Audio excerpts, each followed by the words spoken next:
Hello दोस्तों, कैसे हो आप सब। एक बार फिर आपका स्वागत है आपके स्टडी हब में। Today we are going to start the geography of 10th standard SSC board English medium. So जो इम्पोर्टेंट क्वेश्चंस की सीरीज़ हमने चालू की हैं, आज उसका 4th लेक्चर होने वाला है। और आज हम ज्योग्राफी करने वाले हैं। ज्योग्राफी के जितने भी सारे इम्पोर्टेंट क्वेश्चंस हैं, सारे इम्पोर्टेंट टॉपिक्स हैं, जितने भी जो भी है, आज के आज इस वीडियो में आप ज्योग्राफी करके जाने वाले हो, ये मेरा दावा है। ठीक है, तो वीडियो प्लीज़ एंड तक देखें। जितने भी इम्पोर्टेंट पॉइंट्स इसमें मेंशन किए हैं, जितने भी इम्पोर्टेंट क्वेश्चंस इसमें लिस्टेड हैं, आप या तो उनको नोट करो। मैं तो बोलूँगा, मैं हरदम यही बोलता हूँ आपको कि आप नोटबुक लो, पेन लो, बैठो और वीडियो देखते देखते आप इन क्वेश्चंस को नोट करो, टॉपिक्स को नोट करो। लेकिन फिर भी जैसा आपको ठीक लगे, आप चाहो तो स्क्रीनशॉट लेके रखो, जैसा आपका मन। So without any delay let's start the video. So हमारा पहला क्वेश्चन है, गिव जोग्राफिकल रीजंस। अब ज्योग्राफी में ये जो जोग्राफिकल रीजंस है वो आता है 6 मार्क का। सो 3 मार्क फॉर ईच क्वेश्चन, तो आपको उसके लिए 6 पॉइंट लिखने हैं। सो आप जैसे कि देख सकते हो, स्क्रीन पे दिख रहा है, eco tourism is being developed more in Brazil, fishing plays an important role in economy of India. ये दोनों 8th चैप्टर के क्वेश्चन है। वेजिटेशन स्कार्स है हाई एल्टीट्यूड ऑफ हिमालयाज में, 5th चैप्टर का है। Deciduous type 5th chapter. Settlements and majority of population is found in eastern coastal areas, this is of 7th chapter. तो इसमें से ही आपको ये क्वेश्चंस आपको करके जाने हैं। और एक बात अभी बता रहा हूँ, क्लियर कर रहा हूँ फिर से एक बार वंस अगेन, कि 3 मार्क के लिए एक क्वेश्चन आएगा, आपको एक क्वेश्चन के आंसर में 6 पॉइंट लिखने हैं। ठीक है, बहुत क्लियरली मैं बता रहा हूँ। Okay guys, moving on to the next question is urbanization. Give geographical reasons का ही है। Urbanization is increasing rapidly in India, wild life is decreasing day in India day by day, there is a need for conservation of forest in Brazil. ये सब 5वें chapter के questions हैं। There are limitations on mining interior parts of Brazil, ये important question है, boards में आया हुआ है। 8th चैप्टर का क्वेश्चन है, बहुत ही इंपॉर्टेंट है। हाँ guys, population is an important resource और density is sparse in Amazon basin, ये दोनों के दोनों जो है 6th चैप्टर के क्वेश्चन हैं। आगे बढ़ते हैं। Evergreen rain forest are rightly called the lungs of world. देखो, ये भी एक बार नहीं, कई बार बोर्ड्स में आ चुका है ये क्वेश्चन। सो ये आप करके जाओ ज़रूर से। ठीक है, स्नोफॉल, और बाय द वे ये है 5th चैप्टर का क्वेश्चन है। Snowfall doesn't always occur in Brazil, 4th chapter. आपको क्लाइमेट का चैप्टर है ये। India receives precipitation from the north east, same chapter 4th। There dissimilarities between eastern and western coast of India, ये भी एक boards का repeated question है। और देर आर चांसेस कि ये 2025 में भी आए। ठीक है, तो आप ज़रूर से ये सब एक बार नज़र मार लो। और 1st चैप्टर से एक क्वेश्चन आपको करना है, गिव रीज़न का, कि field visit increases geographical knowledge. ये 1st चैप्टर, फील्ड विजिट से इतना कोई क्वेश्चन नहीं पूछता, बस सैम्पल क्वेश्चन एयर पे क्वेश्चन आते हैं। और ये क्वेश्चन भी, ये जो गिव रीज़न का आप क्वेश्चन देख रहे हो, ये भी एक रिपीटेड क्वेश्चन है। सो ये भी आप करके जाओ। ठीक है गाइज, तो moving on to the next question, हमारा आता है शॉर्ट नोट्स।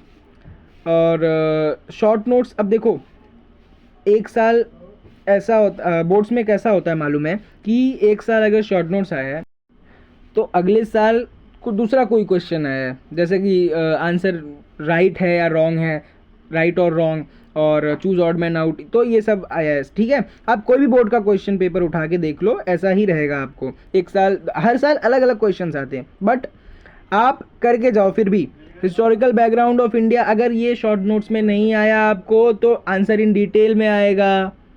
अगर modern means of communication, wild life in India, ये सब अगर नहीं आया आपको शॉर्ट नोट में, तो आंसर इन डिटेल में आएगा गाइज, मैं अभी बता रहा हूँ। आंसर इन डिटेल की तरफ बढ़ते हैं। ये आपको 8 मार्क का क्वेश्चन आता है, ध्यान से सुनो, 8 मार्क का क्वेश्चन आता है। 4 मार्क के लिए एक क्वेश्चन, आपको मतलब एक क्वेश्चन के लिए 8 पॉइंट्स लिखने हैं गाइज, ध्यान से। ठीक है, तो जहाँ से भी आप रेफरेंस लो, जहाँ से भी आप आंसर्स पढ़ो, मेक श्योर कि 8 पॉइंट्स कंप्लीट होने चाहिए उसके आंसर के। और टेक्स्ट बुक से अगर आप रीड कर रहे हो तो आप अपने मन का भी बना के लिख सकते हो कुछ ना कुछ बीच में।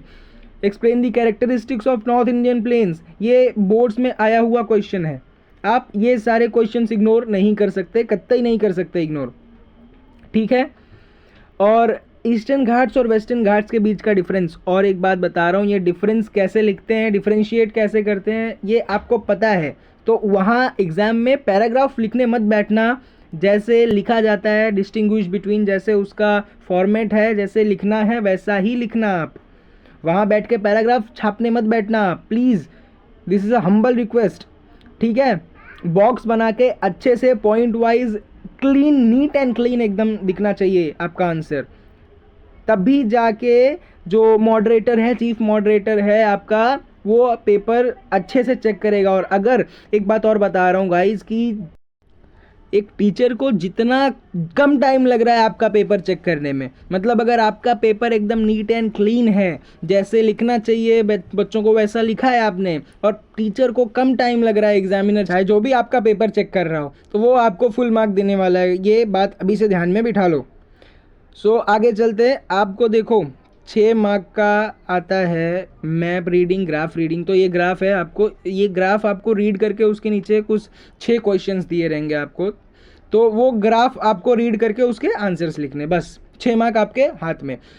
सो देखो कई बार कैसा होता है मालूम है, ये सारे ग्राफ्स जो होते हैं ना अच्छे से प्रिंट नहीं होते हैं। ये जो मैप्स हैं, ब्राज़ील का आउटलाइन मैप, तो इंडिया का आउटलाइन मैप देख सकते हो आप, वो आपको मार्किंग में आता है। रीडिंग में मैप रीडिंग भी आता है। तो ये सारे क्या होते हैं मालूम है कई बार कि आपको ये मैप्स एग्ज़ाम पेपर में अच्छे से प्रिंट नहीं हो पाते हैं। कई बार होता है यार, ऐसा होता है, टेक्निकल मिस्टेक हो जाती है कई बार।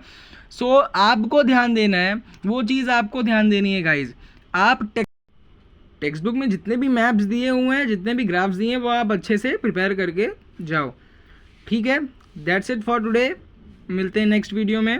तब तक के लिए बस आपको इतना ही कहना चाहूँगा कि पढ़ाई करते रहो, और जो जितने भी इम्पोर्टेंट क्वेश्चंस, इम्पोर्टेंट टॉपिक्स मैं बता रहा हूँ वो आप करते जाओ, ठीक है। तो फिर ठीक है। और गाइस एक बात और, ये सारे जब क्वेश्चंस आप कर रहे हो ना, हर सब्जेक्ट के सैम्पल पेपर्स लगाना चालू कर दो, ठीक है। सैम्पल पेपर्स लगाओ, प्रीवियस ईयर क्वेश्चंस प्रैक्टिस करो, क्योंकि देखो लास्ट टाइम में यही करना है आपको। This is the best mode of revision, this is the best method of revision. तो आप सैम्पल पेपर्स करना लगाना चालू करो, और प्रीवियस ईयर क्वेश्चंस भी एक बार नज़र मारो, देखो अच्छे से, उसको प्रिपेयर करो, ठीक है। मोस्टली क्वेश्चंस रिपीटेड आते हैं। रिपीटेड आते हैं मतलब क्या होता है कि पिछली बार अगर कोई क्वेश्चन आया है, सो क्या करते हैं मालूम है, उसमें से 1 या 2 या 3-4 क्वेश्चंस तो आपको रिपीटेड आने ही वाला है। मतलब पासिंग मार्क्स तो आपको मिल ही जाने वाले हैं, बस आपको करना है, बस आपको एफर्ट्स लेने हैं। गवर्नमेंट उतना प्रोविज़न आपको प्रोवाइड कर रही है, बस आपको एफर्ट्स लेने हैं, ठीक है। सो लास्ट में इतना ही बोलूँगा, सैम्पल पेपर्स करो, प्रीवियस ईयर के क्वेश्चंस करो, जितने लगा सकते हो उतने लगाओ बस, और बाकी अपना रिवीजन चालू रखो। और हम तो वीडियो आपके लिए डालने के लिए बैठे ही हैं इंपॉर्टेंट क्वेश्चंस के। So that's all for today, bye bye.